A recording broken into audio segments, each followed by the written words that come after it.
So, welcome back to Every Naval Battle in History, and we're going to change the format in this one because Chinese history and places are a little complicated for me. So, I've been very lucky to have the Chinese history expert and man of the internet, Carl Zha, joining us to try and help us out with this. Carl, hello. Hi, thank you for inviting me. No worries. So the Three Kingdoms period is very important both in Chinese literature and culture, and also its historical implications. And the naval battles run from 199 CE to 272, and there's five of them. And today we're going to tackle Shaxian, the first of them. But Carl, can you set the scene a little bit for us with what the Three Kingdoms period was and why the Han Dynasty declined to set off this period of warfare? Yeah, so there's actually two Han dynasties. There's a Western Han Dynasty that went prior, and the Eastern Han Dynasty. And this is the Eastern Han Dynasty we're talking about, which ran from 25 AD to 220 AD. So in a span of 200 years, China was largely unified, peaceful. But what happened with that period of peace is that various Chinese gentries gain a lot of power. The land-owning class on the countryside, they accrue large amount of land to themselves, and they avoid paying taxes, and that become a yes. So that become a nobility not wanting to problem. pay taxes is almost always at the heart of these things. Yes, yes, and that became a problem when more and more Chinese peasantry became tenant farmers, and then they had to work in the land of this large land estate where the landowners are not paying taxes to the imperial government, and and then combine that. At the end of the Eastern Han Dynasty, there was a plague. There was a serious pandemic.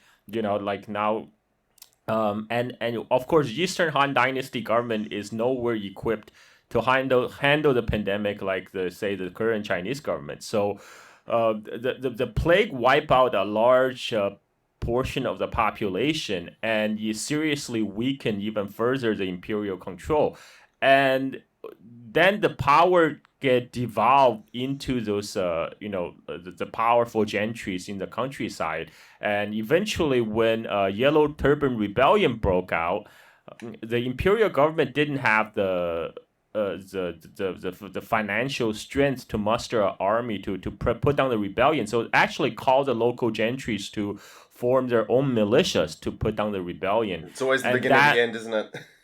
Yes, that led to warlordism, of course, Mm.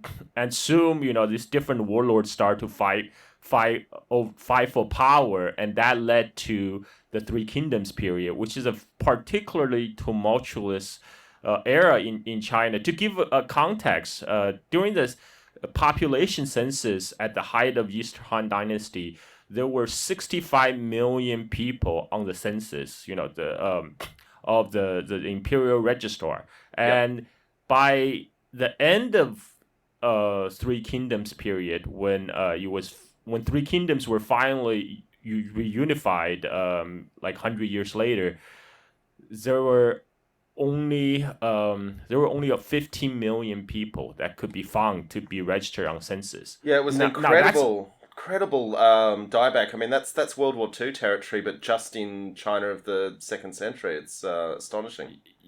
Yeah, well, not. It doesn't mean like 50 million people just perish. It also means like the control was the ability of government to collect census data was also collapsing because a lot of people simply flee to areas outside the imperial control, or they become basically kind of indentured servants to large powerful landowners who hide the numbers of their followers so they don't have to pay taxes. So Texas. so basically, yeah. But you also that even though it doesn't mean 50 million people die, but still a significant part of the population have perished, and that give you an idea how chaotic the time was, and out of this very chaotic period came out the saga of the Three Kingdoms, which is a well-told story. It's has been popular in East Asia for hundreds of years, if not thousands. In particular during the Ming Dynasty, the one author Luo Guanzong finally he put the collection of story together and put it into a historical novel, the Romance of Three Kingdoms, and that gained immense popularity in China, Japan, Korea, Vietnam, all the areas that were influenced by Chinese culture. And it became an all-time classic. I think a lot of people today in the West know about Three Kingdoms because they play Dynasty Warriors the game. Dynasty Warriors, exactly. Yeah, that did more to. Yeah, go ahead. That did more to popularize the saga of Three Kingdoms more than anything else in the West. I would say, Carl, I have read the Romance of the Three Kingdoms, obviously an English translation,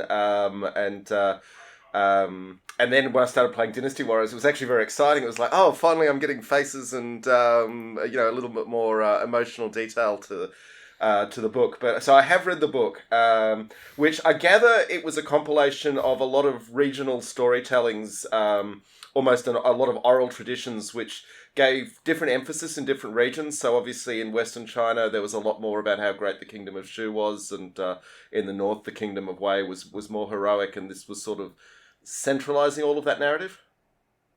Well, there was so the story of Three Kingdoms, was first recorded down as history in the records of Three Kingdoms. That was part of the 24 history of the Chinese annals.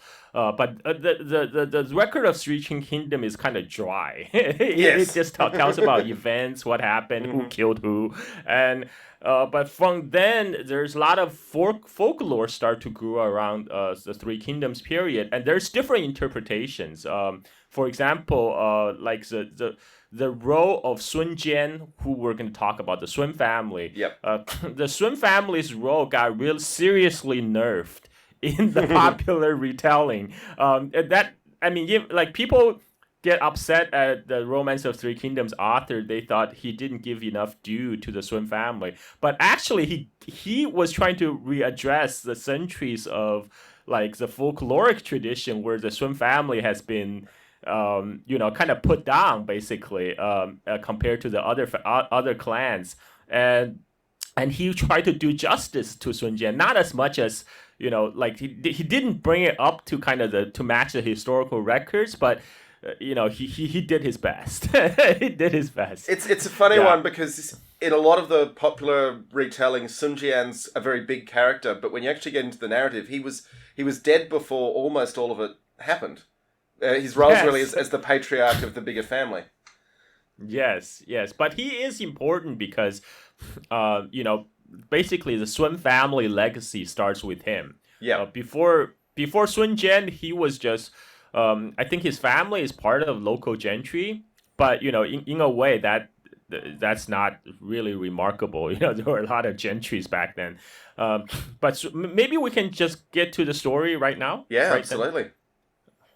Yeah, so Sun Jian is a very remarkable young man. He as I mentioned, he came from the gentry, and the event that made his name is one day him and his father were traveling on the road, and they came upon bandits robbing merchants, and so the people his father's followers all got scared and was hesitating to move forward, but he took a look and he told his father, like, look, these bandits, our numbers are few, they're very disorganized, now they're concentrating on looting. This is an opportunity to defeat them. And his father looked at him like he's crazy, like this is beyond your ability. But Sun Jian ignored his father. He grabbed a sword. He jumped on the river dike. So these are river pirates. They are looting the merchants on the river. So basically they're dividing up the spoil on the riverbank at this point. And Sun Jian jumped on the river dike and waving his sword, pretending he's like a commander leading a troops charging forward. So the bandits thought the imperial troops have come around, and so they all fled.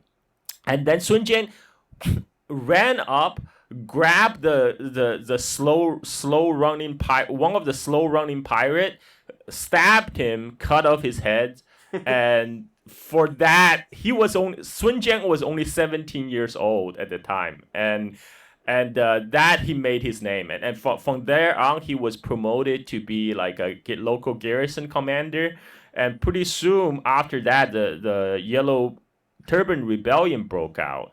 And Sun Jian was tasked to raise an army. Like I mentioned earlier, the local gentries are tasked to raise militia to suppressing the rebellion. So Sun Jian had this opportunity to raise basically his own personal army to defeat the Yellow Turban Rebellion. And he was quite of a character because like during the Battle of Wancheng, which is an important city in central China, in Henan, Sun Jian led his own troops. He was first to climb the city wall and take in the city of Wancheng. So Sun Jian just keep on his star keep on rising. He was being promoted from garrison commander to a deputy magistrate, and pretty soon he was being promoted to like a prefectural commander. But at this point, the imperial government is just granting titles, basically, because it's pretty much the only power they've got from the imperial government, isn't it? Is to bestow titles and awards and give some sort of sense of keeping score amongst the rival warlords.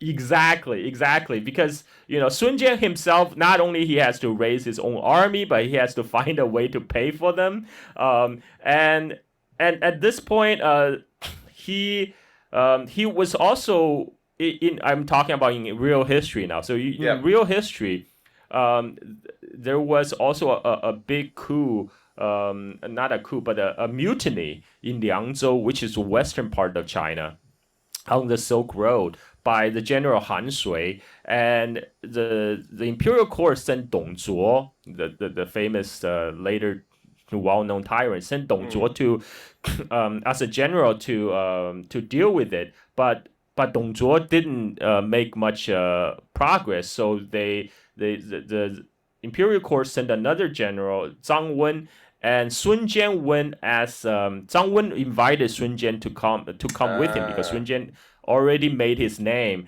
And at that time, Zhang Wen also ordered Dong Zhuo to join them for the suppression of mutiny. But Dong Zhuo waited a long time, took his sweet time. So Zhang Wen, at this time, when Dong Zhuo finally made it to Zhang Wen's camp, Zhang Wen, give Dong Zhuo a tongue lashing, and Sun Jian was standing by the side. So later, Sun Jian told Zhang Wen's like, look, this is an opportunity for you to seize Dong Zhuo and kill him, because he violated a direct military order to march his troops directly, and two, he not only he disobeyed your command, he basically disrespected you, and that's enough for you to execute him according to military order, and this also will help you to build your own prestige, to instill discipline among the troops. But Zhang Wen was a weak man. He couldn't follow the advice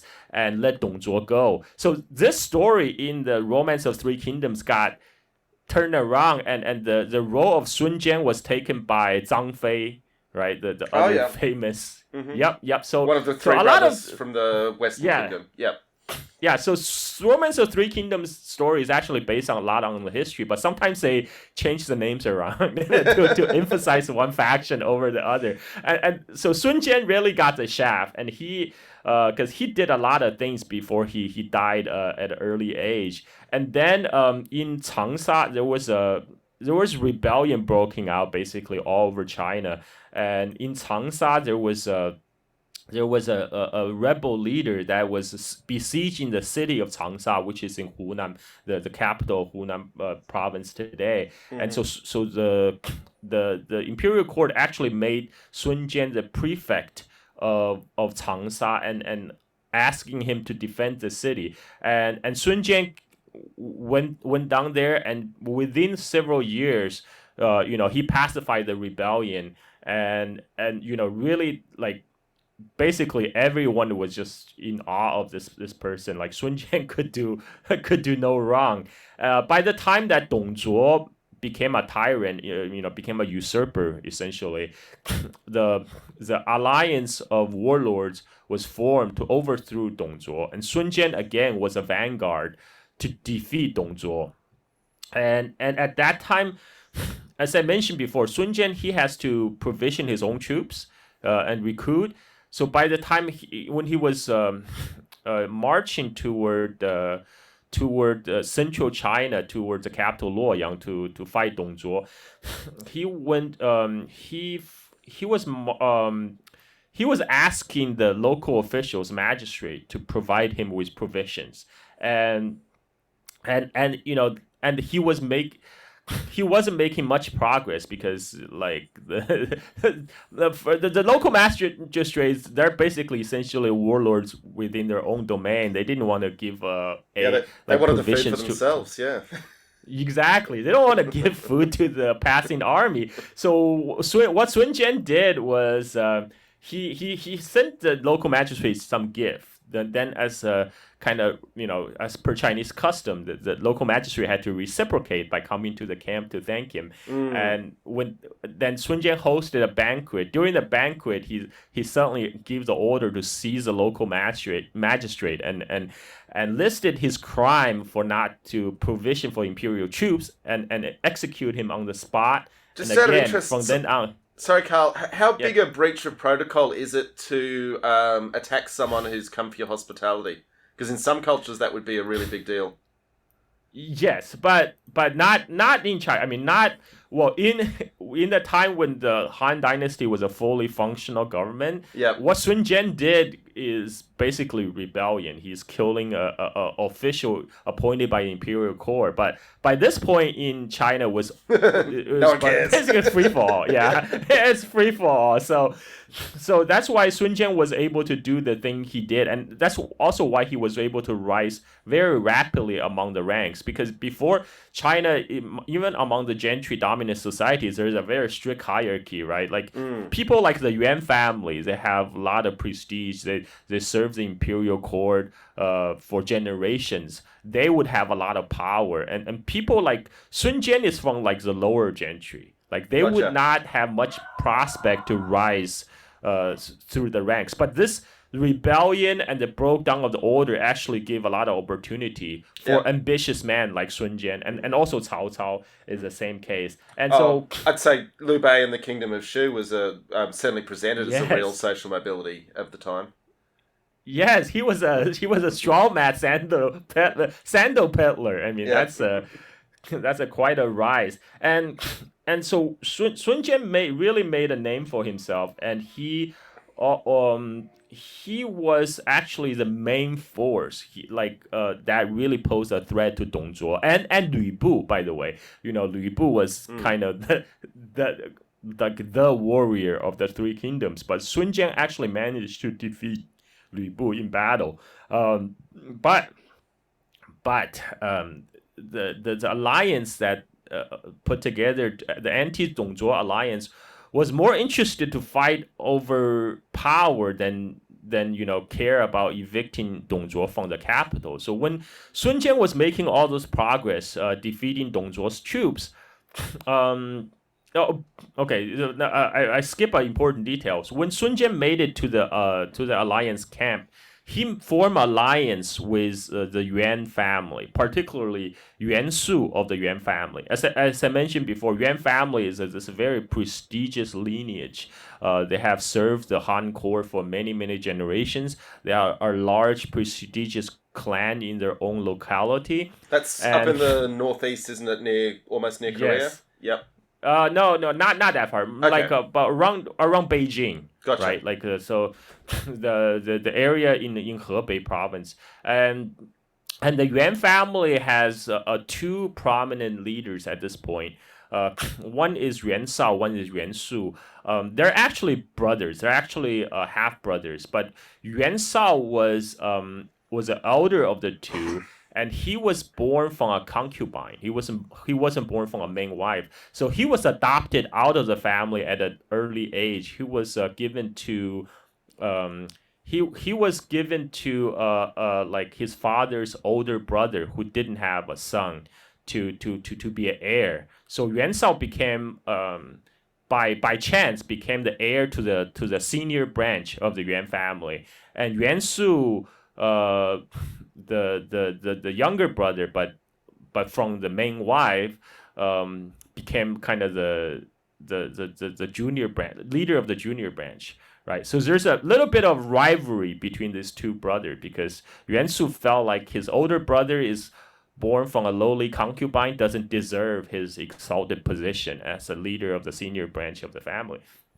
And but at the time, Sun Jian made a pact with Yuan Su. So Yuan Su will provide him with provision and reinforcement.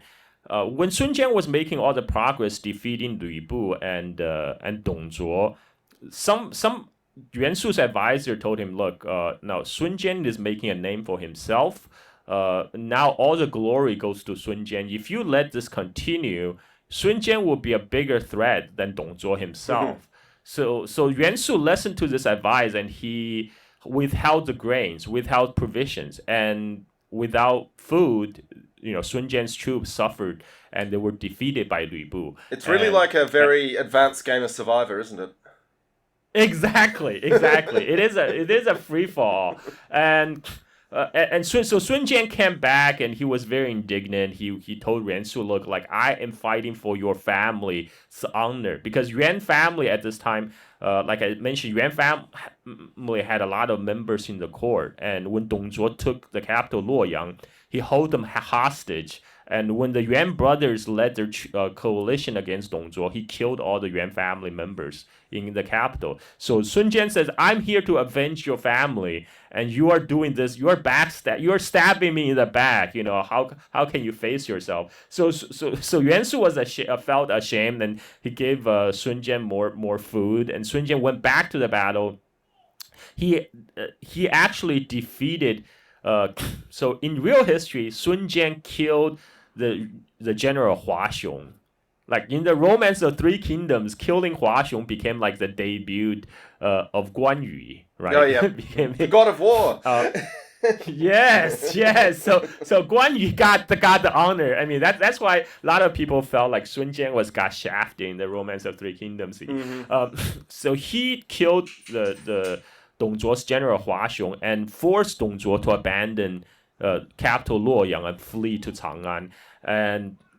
But at this point, before leaving, Dong Zhuo burned the whole city. And when Sun Jian led his troops into the capital, it was basically all ruins. It was an empty shell of itself. And again, this is the time that the other coalition members felt they already evicted Dong Zhuo from the capital. Job done. They're not interested in pursuing Dong Zhuo to Chang'an, and also at this critical juncture, the friction between the Yuan brother broke out. The hostility broke out in the open. So Yuan Shao, the leader of the senior branch of the Yuan family, he wanted to prop up another emperor. He has his own candidate that he want to prop up. He said this man is a good man. He's gentle, exemplary Confucian. We should make him the new emperor. But Yuan Su felt the Yuan Shao's candidate was already fully adult, and that's someone they would not be able to control. So he was against his brother's decision. And then later, one thing led to another. The two brother hostility actually broke out in the open warfare, and Yuan Shao and Yuan Su start. So while Yuan Su sent Sun Jian to fight Dong Zhuo, Yuan Shao sent his own generals trying to take Sun Jian's turf, take Sun Jian's city, and when Sun Jian is kind of sort of in the Yuan Su's camp. So then the whole coalition against Dong Zhuo just fell apart, and the war, the full blown warlordism began. The Yuan brothers started the fighting first. Yeah. At that point. Yeah, go ahead. I was just going to say, one of the really interesting things in this whole period is that the factions that succeed are the ones that stick together. Yes. Group solidarity is so important. Yeah. And And at this point, so Yuan Shu, in order to counter his brother, Yuan Shao, he decided to expand southward, and he sent Sun Jian to go south to attack attack the prefect of Jin Prefecture, Liu Biao, and Now, because Liu Biao made a is Jing a really important province? Because it seems important. Yes, Jin is huge. Jin Prefecture is huge at the late Han Dynasty. It covers the present-day Henan Province, Hubei Province, Hunan Province, and little bit goes south as far as like Guangdong Province and little bit Guangxi Province. It's a huge area. Granted, back then the population in China was still mostly in northern China, north of Yellow River. But already because of war, the migration already coming to south. A lot of Chinese from the northern China start to settle down in the Yangtze River Valley area, and which we will talk about because we're going to talk about naval battle on the Yangtze River. Yeah. And the Jing province is very critical because it's sitting right in the middle of China, right? So it's like it's a crossroad, so Wuhan today, a lot of people know Wuhan. Unfortunately, because of pandemic, Wuhan is sitting at the center of the Jing province, and it's also at the center of China. So it's like even today, Wuhan is a transportation hub. Yeah, I've traveled through it. It's it's a shame it's going to be known for the virus for a long time, unfortunately, because it's an important city in its own right. Yeah, and that's why Jing province is important, and everyone wants a piece of it. And Yuan Shu sent Sun Jian, the basically undefeated general, to take on Liu Biao. So Liu Biao then sent his trusted general Huang Zu to counter Sun Jian.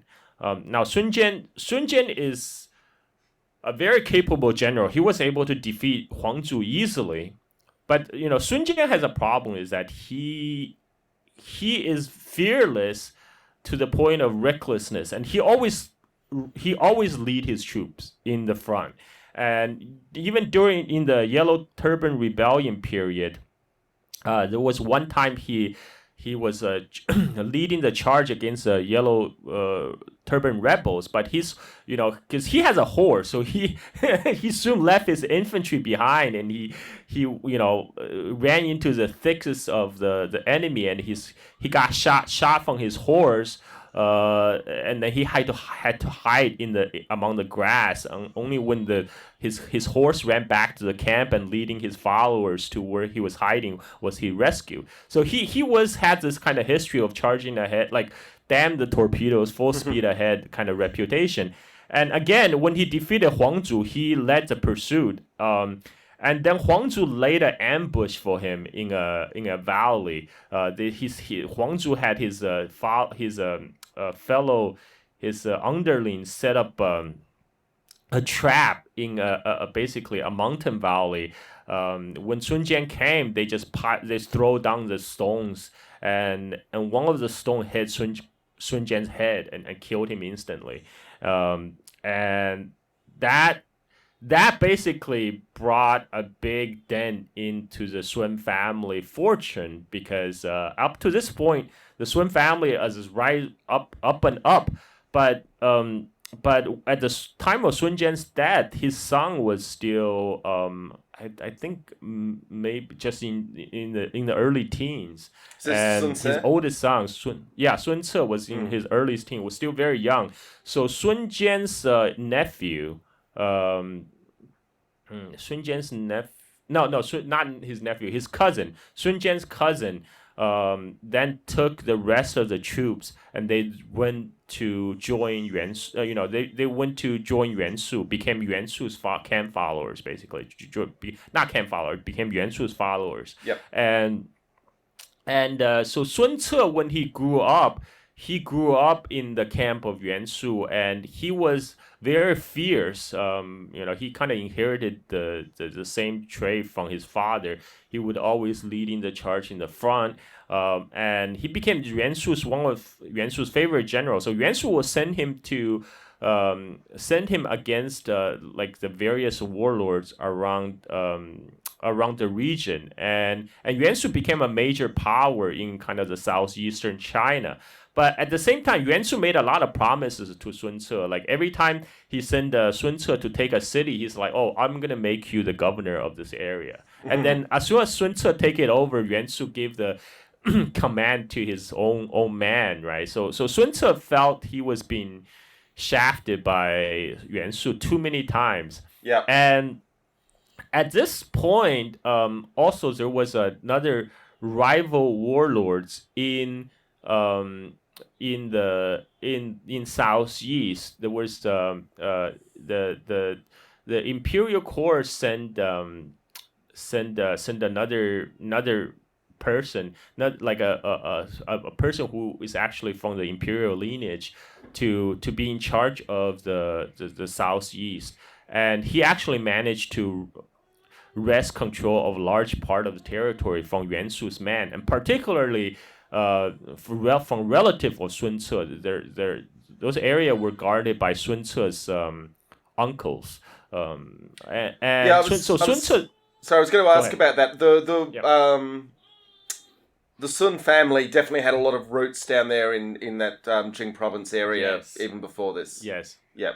Yes, that's where they came from. So Yeah. so Sun Ce, he built a lot. He had a reputation. He had a lot of followers before his early death, and Sun Ce saw this as an opportunity, and he went to Yuan Shu. He pretended, say, like, I am going to help you deal with this problem, and Yuan Shu gave him several thousand men, and with this several thousand men, Sun Ce went down there, joined up forces with his uncles, his friends, and soon he gathered an army of 5,000. And then he started his war of conquest in the southeast region. This is the area.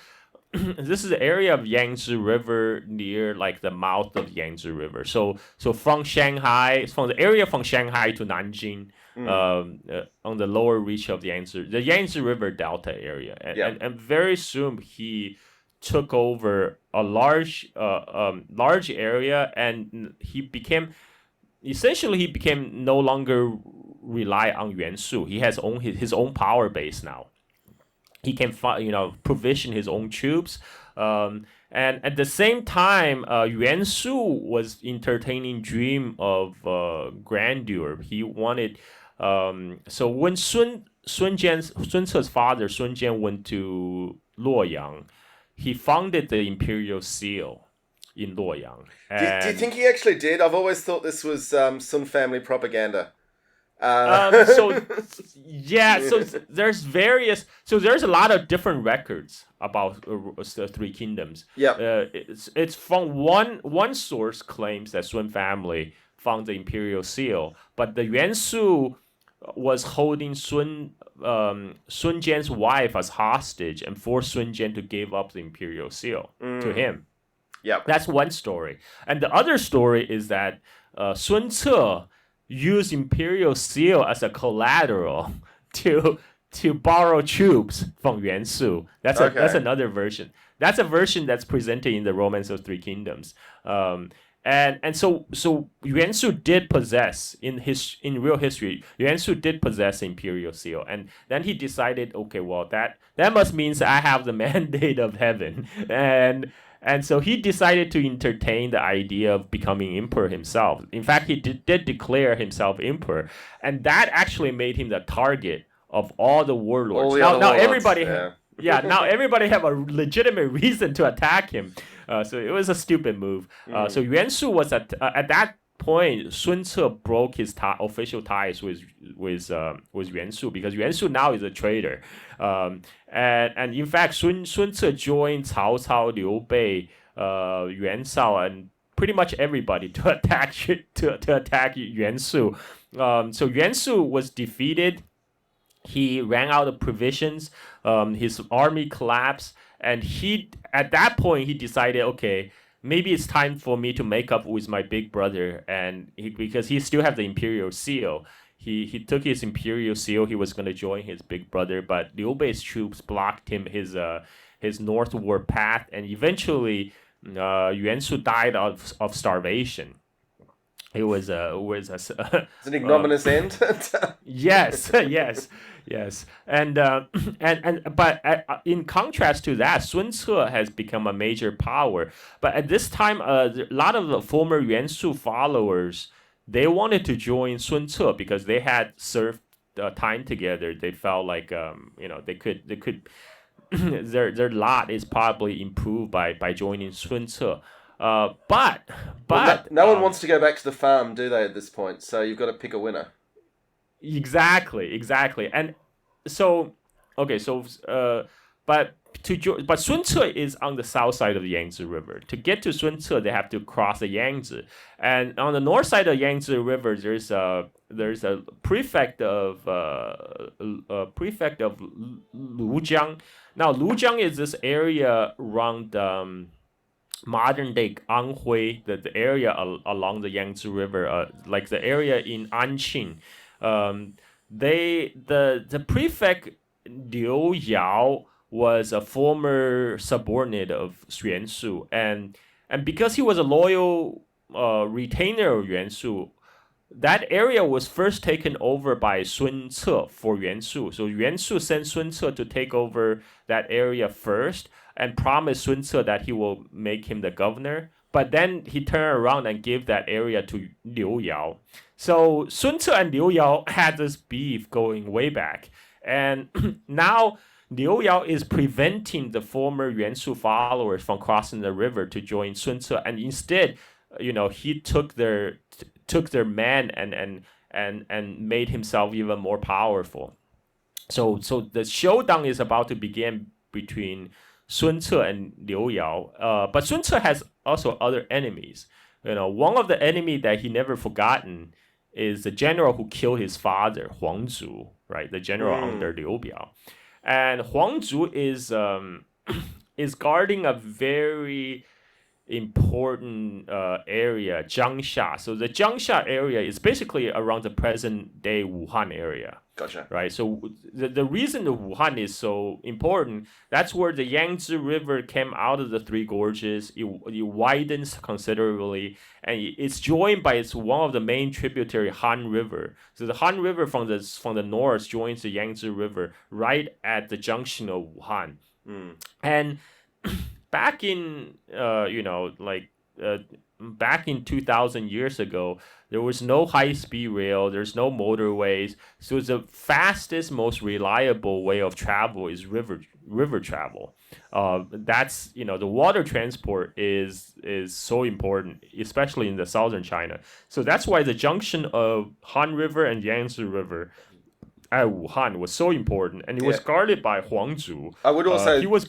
Sorry, Carl. I'd also just say that it's incredibly striking.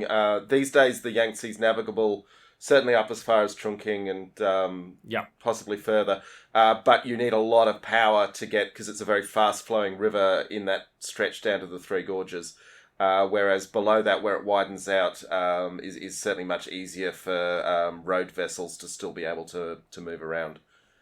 Like large vessels can travel now up the Three Gorges because after because the People's Republic of China, they blow up all the rapids in the Three Gorges, and now they have the Three Gorges Dam, so they raise the water level. You can people can go online and check out the water locks on the Three Gorges Dam. It's a pretty amazing piece of engineering. They allowed there was actually a big water level differential between the reservoir and the Yangtze River downstream. Yeah. But at the Wuhan it sits Huang Zu. Huang Zu was rewarded with a governorship at Jiangsha because he killed Sun Ce's father, Sun Jian, and Sun Ce never forget that, and he was planning to take on Huang Zu. But before taking on Huang Zu, he has to take care of like this Liu Yao in his back, because Liu Yao is getting preventing all these people from joining him, and it was getting powerful. So Sun Ce did this thing. He sent a lot of gifts to Liu Yao. He said, "Hey, why don't you attack this place Sangliao? Because the gentries in I have some familial ties with the gentries in Sangliao, so it's not proper for me to take them on. But you on the other hand, you have no ties. You should take them. And Liu Yao thought that was a good idea, and so he took most of his army to attack Sangliao, and the gentry at Sangliao did a scorched earth policy, basically leave nothing for Liu Yao's army, and Sangliao has a very strong wall, so Liu Yao couldn't take it for a long time. And when Sun Ce was already on the way to attack Huangzhou at this point, when he heard the news that Liu Yao actually took the bait to attack Sangliao, and he was ecstatic. He ordered his troops around, personally led his troop to attack in Liu Yao's headquarters around the area Anqing, and Liu Yao was caught by surprise, and this Sun Ce won a great battle. He captured 30,000 of Liu Yao's followers. At this time, he was in command of both sides of the Yangtze River. His domain doubled, and he also captured among the captives was two very beautiful young women, the two Chow. So he married the older one, the Da Chow. Very much a high point of Dynasty Warriors is the two sisters, but yeah. Yeah, among the captive was two very beautiful women, so he decided, okay, I'm gonna marry the older one, Da Qiao, and his friend and commander Zhou Yu married the younger one, Xiao Qiao, and the two Qiao are supposedly one of the most beautiful women in the Three Kingdoms, and with this new victory, now he can concentrate on Huangzhou, and Liu Yao didn't immediately. So what Liu Yao did after his headquarters got taken over is actually he fled westward. He fled westward to join Huangzhou and ask for aid from Liu Biao. Liu Biao is like the overlord of Huangzhou, right? And so of course Liu Biao has no interest to see Sun Ce become a very powerful regional hegemon right next door. So he sent Huangzhou to deal with this, and so Huangzhou sent his own son, leading 5,000 troops to join Liu Yao to try to take back Liu Yao's force from Sun Jian, but Sun Ce, I'm sorry, and this area is. Basically, so this stretch of this is all like we're all talking about on the troop movement is all along the Yangtze River here, and the area is between modern day Anhui and Hubei, right? So little bit east of Wuhan. Yeah. And this area is so Sun Ce just sailed his troops up the Yangtze River. He met the combined forces of Huangzhu's son and Liu Xun. Wait, this is not Liu Xun, sorry, I keep on saying Liu Yao. This is Liu Xun, sorry. Anyway, yeah. So Liu Xun and Huangzhu's 5,000 navy were decisively defeated. There's not too much. Unfortunately, the historical record is kind of very brief. It just says the Sun Ce won a great victory, and then Liu Xun at this point lost all hope of recovering his former territory, so he just went north and surrendered to Cao Cao, defected to Cao Cao. And Huang Ce also withdrew, so he didn't get captured. But in this battle, Sun Ce captured 2,000 troops and 1,000 warships. So this is a pretty significant victory. And sorry, can you run me through those? Sorry, Carl, can you run me through those numbers again? So this Okay, I'm gonna talk about the reliability of the numbers later, but Sure. according to what Sun Ce himself said, Mhm. is that he captured 2,000 soldiers and 1,000 warships. That seems an odd combination to have that many warships and that few Exactly. soldiers. Yeah. Exactly. Um, Exactly. yeah. And when we Exactly. can we talk briefly about the warships now? So Yeah. we've got two main types: the Menchong. Mm-hmm. Is that pronouncing that okay? Um, 蒙宠. Menchong. 蒙宠. Okay, Yeah. Mongchong. Okay, which also apparently means covered assaulter, and it's a single-masted oared vessel, but it's got some protection from arrows for the oarsmen and the crew in terms of it's got a roof, and apparently there's a lot of leather to keep the arrows out. Mm-hmm. And then the larger one, the Dojian. 斗舰. Dojian. Okay, Yeah. which is a much bigger version. Probably looks to my eyes in the models I've seen, and I'll put this on the screen for our video viewers. It looks roughly where a Mediterranean quinquereme of the period would have been in terms of size. So it's quite a large vessel, but two-masted and lots of oars for getting around the river. Probably would have got a few hundred people onto certainly the bigger ones though. Yeah. Yeah, there's actually a third type of ship called 楼船, literally a towering ship. Okay. And that has like many decks on board, and it's much larger and usually serve as a flagship for the commanders. Mhm.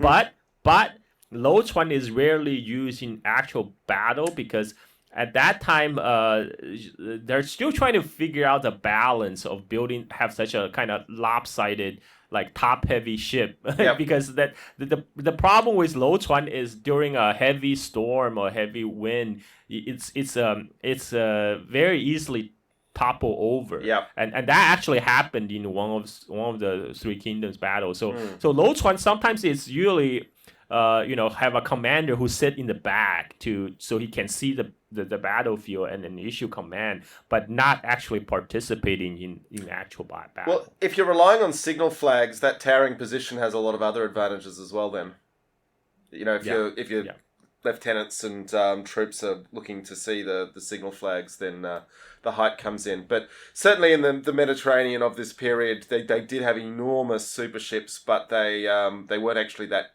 useful in a fight because they were too big and too unwieldy. And so it sounds like similar solutions. The one big difference with this riverine warfare is they're not using rams, which was a real hallmark of Mediterranean warfare. And I've got a sneaking suspicion that had to do with, fundamentally, you're never very far from the shore in riverine warfare, and so it could be that ramming a ship wasn't going to knock the troops out in the same way. But anyway, so that's a little bit on the ships involved. So what more can you tell us about the battle, Carl? Okay, so the first battle, unfortunately, we don't have much historical source to go about. But this is just a warm up for Sun Ce because his real goal is to take his revenge on Huangzu for killing his father, and also on top of that, Huangzu occupy, as we said, a very important hub, very important point. If they capture the area around Wuhan, basically Sun Ce will be able to cut the Jin prefecture into half. Right, Yep. so half of Jin prefecture is above Wuhan, half of Jin prefecture is down below. So if he can capture Wuhan, basically he can just easily take over the southern half of the Jin prefecture. Liu Biao wouldn't be able to send reinforcement down the Han River. Yeah, and it's interesting throughout the whole Three Kingdoms period, the Sun family were basically unbeatable on the river. They certainly lost in plenty of other places, but the fact that these generals trying to fight naval battles against the Sun family, which was very good at fighting on the river, it kept them in the game probably much longer than they would have otherwise. Yeah, I think because by this time, kind of the naval warfare already specialized. Like and especially in the climate of China is drastically different from north to south. The northern China is a lot drier and it's mostly plains. Yep. I remember when I traveled to northern China for the first time in 2010, the scenery I saw from the high-speed train outside the window just looks like look like American Midwest. I mean, it's flat. It's a lot of corns and Corn and sorghum. wheat. Yeah. Yeah, corn and wheat, and and whereas south is cold different ecosystem. It's a lot of rivers and canals, a lot of rice paddies, and then so like the people in the north are not, a lot of them may have never seen like larger body of water before. And Yangtze River actually gets pretty big. Like once you emerge out of the Three Gorges area, and particularly after the Han River joins it at Wuhan, the Yangtze River became pretty wide at that point. Yeah. People can Google online, see the. So at this point, that river and navy became very important to either to guard guard territories. As I mentioned before, in southern China, the most reliable transport is water transport. Yeah. And you need to have a navy. Yeah. Anywhere you go in the world, if you want to move lots of heavy things, it's a lot easier on water than it is any other way. And that's kind of where naval warfare comes from. Yeah. Yeah, and and also if you don't have a strong navy, people can just easily sail down the Yangtze River and capture all the city along the way. Yep. So it's imperative if you want to hold down to your territory for the Sun family to develop a strong navy. Yep. And so at this point, Sun Tzu already scored a victory. Then he planned to press on his momentum and to keep on marching, because basically sail westward to attack Huangzu's base in Jiangxia, which is around modern day Wuhan. Yep. And and as I said, this this is an existential threat for Liu Biao, the warlord who controlled the Jin prefecture. So Liu Biao sent his own nephew Liu Hu with 5,000 spearmen to act as Huangzu's spear guard to help to Huangzu to fight. And Huangzu Sun Tzu now his fleet have sailed to Shaxia. Now Shaxia is the modern, like the Shaxia would be today a district of modern day Wuhan, because Wuhan as a city have expanded out so much in the last decades. Yeah. But before, Shaxia would be its own it's like own standalone town. But because Wuhan really became Wuhan in more recent history, in the 20th century, because before Wuhan is actually three cities: Wuchang, Hanyang, and Hankou, because the Yangtze and the Han River kind of carved the area into different pieces. And before 1950s, there was not even a bridge across the Yangtze River. So essentially, they're like, they only built a, I think PRC with the help of Soviet Union finally built their first Yangtze bridge at Wuhan in the mid 1950s. And that also give you an idea like how big the Yangtze River is, because at that time it was considered like an engineering marvel to build the first Yangtze River bridge, and the Sun Tzu now the Battle of Shaxia doesn't get a lot of respect. I mean, certainly not in Romance of Three Kingdoms. Yeah, there's almost nothing in English language sources, which is one of the reasons I reached out for your help on this, because it's ludicrous how little it's got considering its significance. But yeah, I'm actually surprised you even know about it. I was like, what? We're going to talk about Battle of Shaxia. I mean, not even many Chinese people know about it, because there's not many Chinese historical resource on this. And in fact, the most detailed historical resource on Battle of Sasha is from Sun Ce himself. Is in his memorial to the emperor, where he right. describes the battle. Um, but I mean, if Sun Ce were to be believed, this is actually a pretty significant battle. So on the fourth year of Jian is a reign year of the Han Emperor. On the fourth year of Jian, in the December, the 12th month, eighth day of the 12th month. So this is in the winter time, obviously. Sun Ce finally arrived at Shaxian, and the Huangzu's army also arrived at around the same time. And after they face off for 3 days, and on the 11th day of the 12th month morning, Sun Ce himself he led his troops, all his generals, to attack Huangzu, and to encourage his troops. Sun Ce got on the deck of his flagship, and he beat the drums to encourage his troops, and they started to so this is I'm translating basically from Sun Ce's own memorial to the emperor about the battle.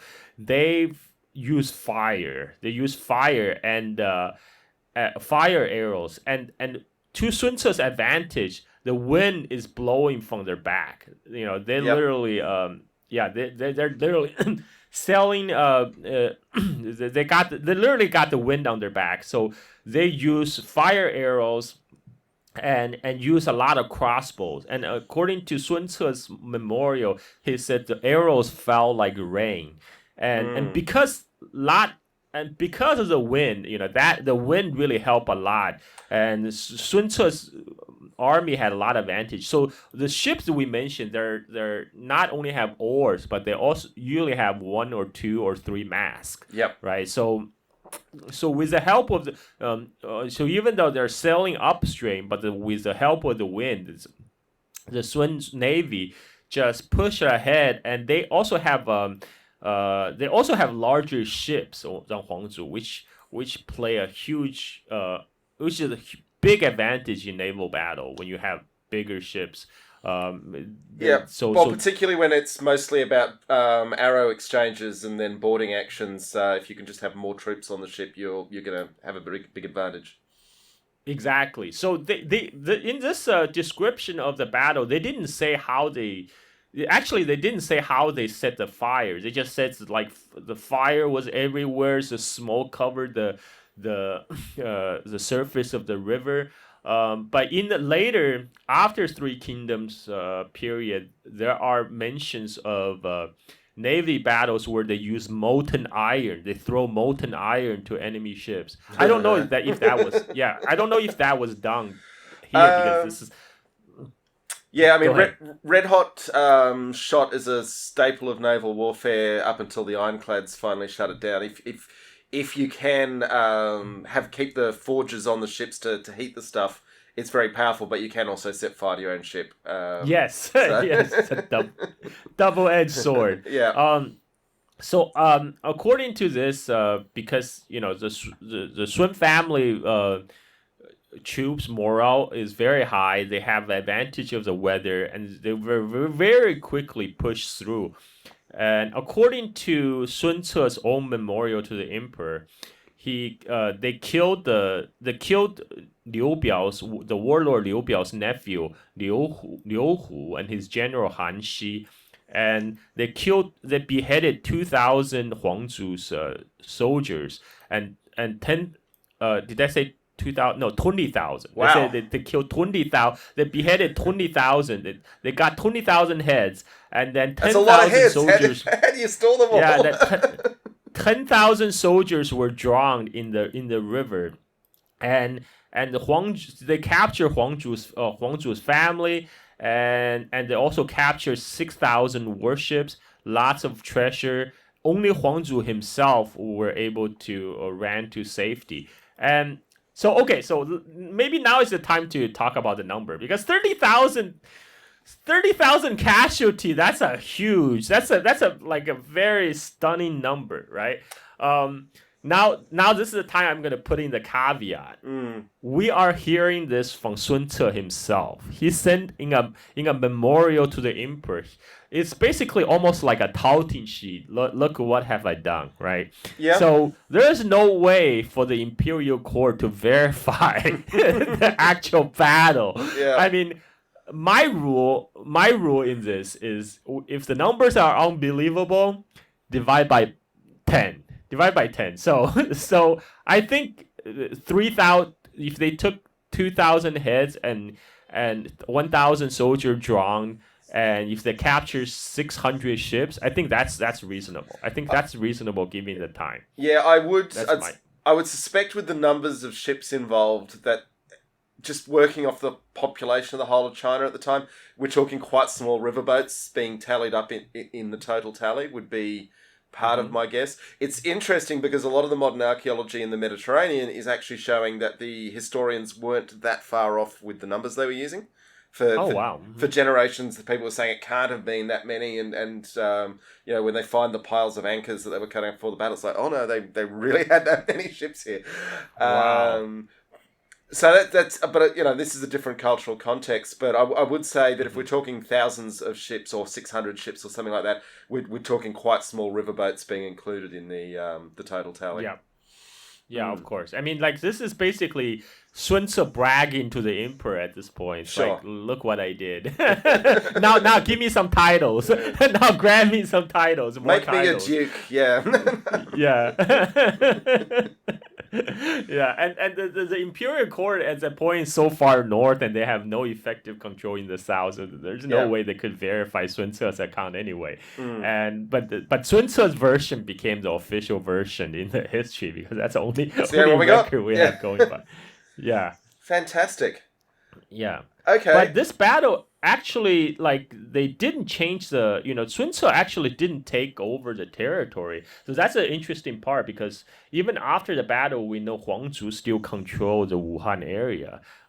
It wasn't until, many years later in that Sun Ce's younger brother, Sun Quan, would have to, do 3 expeditions against Huangzu. And finally, in 208, so basically a full 9 years later, to kill Huangzu and take over the territory. So yeah, that's another reason I think 30,000 troops killed might be an exaggeration because 30,000 troops killed, I'm pretty sure Sun Ce could take over the territory easily. There will be nobody left to defend the place. That is always one of my lie detectors with these naval battles. The Greeks sometimes will say, "Oh, we sailed over to Cyprus and we had a great victory," and then we sailed back immediately, and it's like, well, if your victory had been that good, you probably would have stayed. Exactly. Yeah.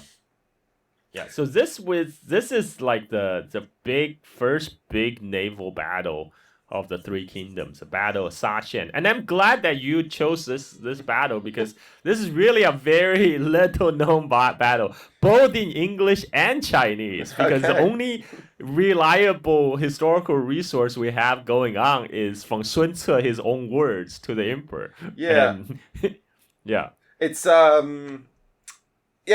just wanted to thank you so much for helping explain and setting the scene of this. But it's certainly, this battle did set the scene for the formation of the Kingdom of Wu, I feel, along with obviously other land battles, but in terms of the dominance of the family on the river and splitting that chunk of China out. Yeah, and also very importantly, the Battle of Shaxian is not that far from the site of the future more famous Battle of Red Cliff, of Cibi, right? So Cibi, Shaxian, all these battles are fought in very close proximity of each other. Because that just tells you kind of the strategic importance of the area. And this is Shaxian is, I hope, is kind of like an appetizer for your audience because wait till we get to Red Cliffs. Yeah, the Red Cliff is like the all-time famous, kind of one of the most famous naval battle in Chinese history, and it involve a lot, much larger numbers, and you will have much significance like historically. Yeah, I would say that what I found interesting with your description here it was no accident that the Sun forces had the benefit of the wind. They obviously knew a lot about the way the winds worked in this part of the world because they keep using it Yes. time after time. And the Greeks have a saying that the wind and the waves are on the side of the ablest navigator, which is their way of saying if you think the other side were lucky, that they weren't. They were just better than you. Yeah, yeah, yeah, yeah. All right, Carl, I think we might wrap it up now. I just want to thank you so much for this, and we'll arrange a time to talk about Red Cliff soon. Yeah, that would be great. I'm super stoked about that. Okay. All right. Yeah. So once again, thank you so much, Carl Czar. I will put a link in the video description to where you can find out more about Carl. Do you want to quickly give a plug to some of your internet vehicles, Carl? Oh, sure. I'm pretty active on Twitter, so people can just find me on my Twitter handle, Carl Za, one name. The Carl is spelled with a C. And my but what I really do is my podcast, Silk and Steel Podcast, which is primarily focused on China and surrounding regions, on the history, culture, and politics. And that's why I'm so honored to be invited to talk about Three Kingdoms, because Three Kingdoms is one of other passion of mine. I do intend to do a retelling of the Three Kingdoms from the very beginning to the end. Both combine the telling of Romance of Three Kingdom historical novel, but with also like the contrast to the real historical events. I also on my podcast series, I started to do like a chronological retelling of Chinese history from the very beginning. Right now, I'm still at the beginning of Zhou Dynasty, which is what, like 3,000 years ago. So I have a long way to go, but I also cover like current events and also I did one of my series I'm doing right now is Chinese Civil War. I have multiple series going on at concurrently. I'm doing a series on Chinese Civil War, a series on Korean War, and a series on the opium trade and Golden Triangle, which talk about kind of the CIA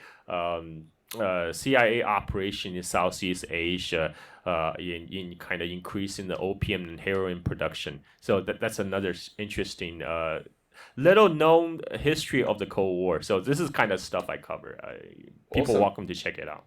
Okay, well, find me on Patreon.